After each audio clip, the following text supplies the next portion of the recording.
going to win. And that made balancing really hard because, all right, well, now I'm invading with 40 people and good only has 20 people on. They're not going to win. It's not going to happen. It would be almost impossible for them to win because Dark alone. And also, I believe Dark affected negatively good more than it affected negatively evil, because evil had. So here's what happened. Evil had abilities, right? Good had no abilities, as far as I'm aware of. They had no beneficial abilities, and they didn't really have negative abilities. Like they didn't have like earth resist and like fire resist, and as a natural racial bonus. And they didn't have infravision, with the exception of a few jobs. I think like half elf had some infravision, and like elf had some infravision, but like Tamian and dwarf, I don't think had infravision, nor did monks. But monks had the infravision spell, and a little bit of it. Like it was like 50 points or something like that. And I think rogues could get an infravision ring or something like that. If I'm not mistaken, that was like their quest ability, right? Or quest item. But evil only had like 50 points sun resistance, and then I think vampires had like 75 sun vuln or light vuln. So our skills would go down like 50% or something like that, like if it was fully like bright room, and like vampires would go down like 75% or something like that in like a fully bright room. Whereas like if you had like a dwarf or a Tamian in a pitch black room, they would basically effectively be like a level 1 character. Like they would get to, like, Dark would annihilate them, their skills, to the point where you could just like one shot most of them. Right. So it seems like it was just a matter of just scaling it down, but they never really did that. They couldn't, because again, then you have a situation where, all right, well, now you make light too powerful, and then Dark never like, even if you have a numbers advantage, Dark just never overpowers light, and so then evil is perpetually fighting at at a disadvantage, because light is now always more powerful than. And so again, you have the situation where evil always has numbers, so Dark, even if it's not as powerful, is winning out. But then if you make light more powerful to compensate, if you run into a situation where we don't have 20 more people, then good is always going to win in every situation. Light is always going to win out. So it becomes more of less about numbers and players and more about just the settings on light and dark, and they couldn't really figure out a way to balance it out. Unfortunately, it just became impossible. It just can't boil down to just like numbers. Right. Yeah. That's kind of it's interesting, because I think no matter how crazy lopsided it was, like it didn't like cause the game to stop. Players didn't start picketing or anything. Yeah, it never. In my recollection, I never saw a situation where it was like, all right, well, we are winning 100% of the time because of Dark, right? Like, it's not like, oh, Dark clearly is the reason why evil's winning, and light is clearly why good is losing, and this is imbalanced, and now evil has a stranglehold over the game. That's never been a situation. It just depends, but there are situations where that has been the case, where like you'll have a situation where like maybe like good invades evil, and like it's nighttime in evil, and then like a few good gets picked off, and then is it their fault, or is it the light and dark situation's fault? And then now good is down to like 15 players, but evil has like 20 players, and it's nighttime at evil, and now we just ran into their room, and like half of their fighters or their players can't even fight back because they're like effectively like level 1 monsters. Right. Yeah. And like, but is that something that's like by design of the game? Like, is that something that you just need to be cognizant of because it's nighttime in evil, and you just had a few people solo and separate, and like now you're fighting in evil, like our home field advantage, and you just got destroyed? Or is it light and dark are just not fixed? It seems like it's like there's the obvious thing, which is it's a very strong mechanic, and then there's the subtle point which you just made, which is if you're going into something, you better know exactly what you're doing, and not blame, things that you don't know, such as, like you just said, going into a dark room.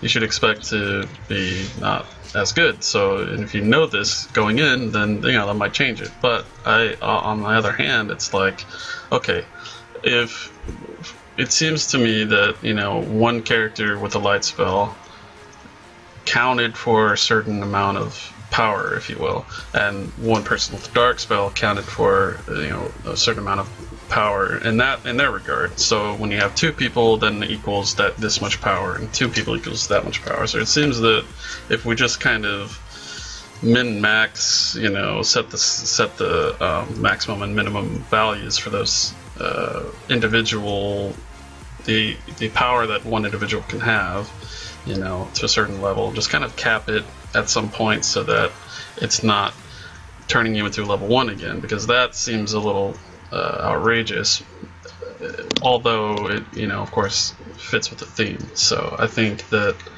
yes, it would be cool to say let's continue the theme of light versus dark, but let's not make it break the game. Yeah, by the end of the game, I think light was set to be slightly more powerful than dark.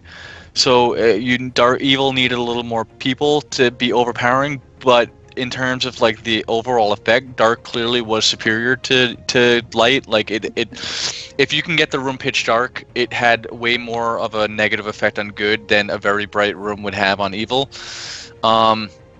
Because for the most part, like a lot of jobs in evil are going to get one shot by rogues and stuff like that, but if you can get the room dark, then now jobs that rogues could normally kill, like with a flick of their wrist, the rogues are whiffing, right? And then volley is whiffing, but we didn't have volley, right? So we couldn't fight back in that way. So we kind of needed dark to fight back versus good in terms of in that context. But and also, like, overall, all things being equal, good classes were just stronger than evil classes because of the lack of general, because of what their ability to train plate. I mean, but again, they could do more, I think, than what evil could. In that context, in a one-on-one fight, evil just had the benefit of having a little more versatility in terms of our classes, and generally, overall, for the most part, just more players. More players really was what made the difference for evil.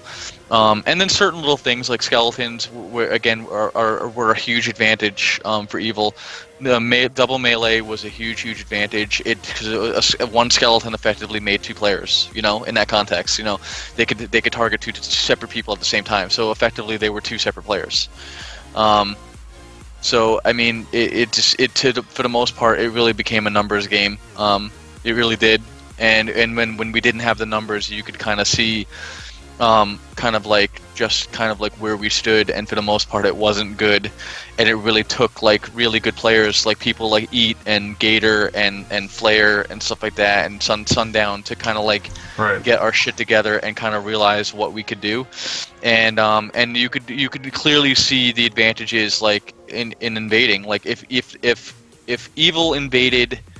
If evil invaded good, we were at a disadvantage, but you would expect that, because that's their home turf, and vice versa, and that's kind of where Chaos shined, because Chaos didn't really have that issue, like Chaos didn't have to really worry about those things because they had Intravision and none of their jobs are really weak to it, and so they kind of like, no one really had, we didn't really have an advantage, that big of an advantage on Chaos if they invaded evil, but again, Chaos, it would have been the same case if good didn't have monks. I don't know what it was at monks versus Chaos, but monks, like, there was some kind of issue, and Chaos couldn't really handle them. Yeah, it was. I think it was simply because martial arts scaled in a hidden manner way higher than Crusher / individually could. So I think it was just an overall better skill to have as far as physical combat goes. But I think so. Let me present a suggestion for light and dark.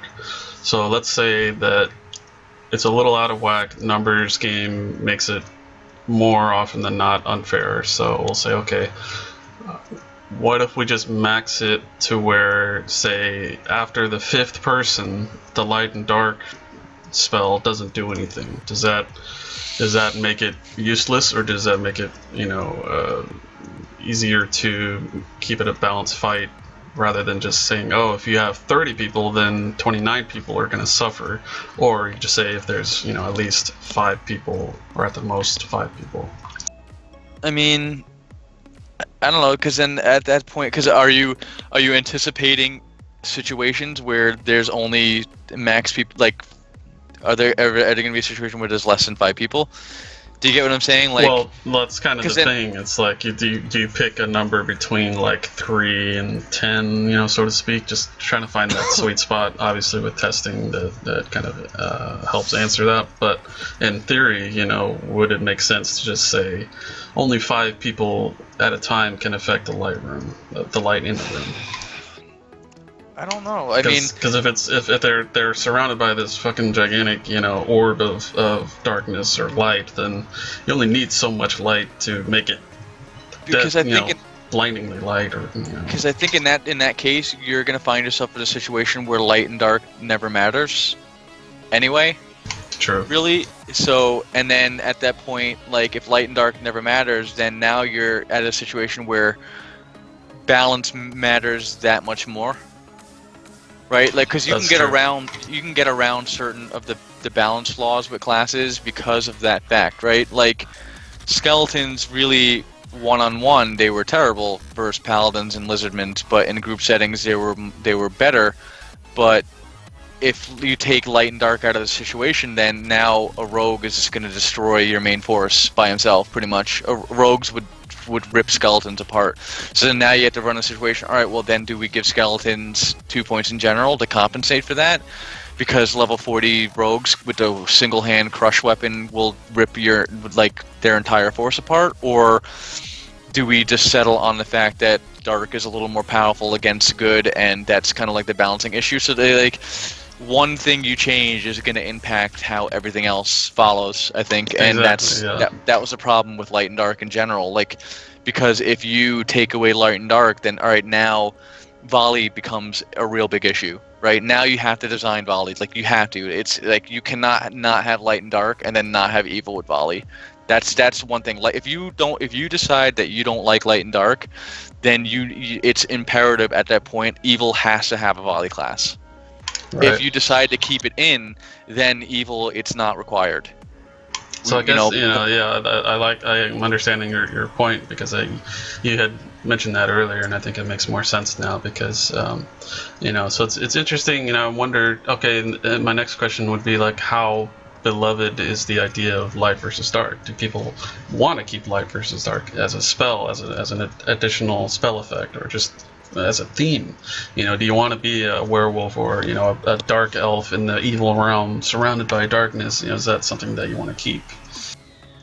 I liked it, and for the most part I enjoyed the concept of it. I mean, obviously you hate it when it doesn't lie in your favor. Like, it made invading good by myself, like soloing. That was partly why you'd almost never see Dio solo invading good, because I knew that I would be at a light disadvantage in a lot of different areas, particularly during the daytime in that realm. And that was to Chaos's detriment, like I said, because Chaos kind of became like the battlegrounds, like perpetually. Like, everyone would invade Chaos because you didn't have to worry about light and dark, because it wasn't an issue. But I mean, I liked the idea of it. I liked that, like, it was something like you had to take into account as far as strategy went, and you had to plan like invasions around the idea of light and dark and who's on, and like numbers, and you want to get as many people. And then that was also kind of what made like late night invasions a little more attractive, because you knew, all right, well, there's only like 12 good on, and evil has like 20 players. Like, we can have like a pretty good invasion. But I mean, would I miss it? I don't know. Like, I don't know if you decided, all right, well, this is something that we can't balance appropriately. Like, we should just take it out. like Yeah, I said, I mean- like that could end up negatively impacting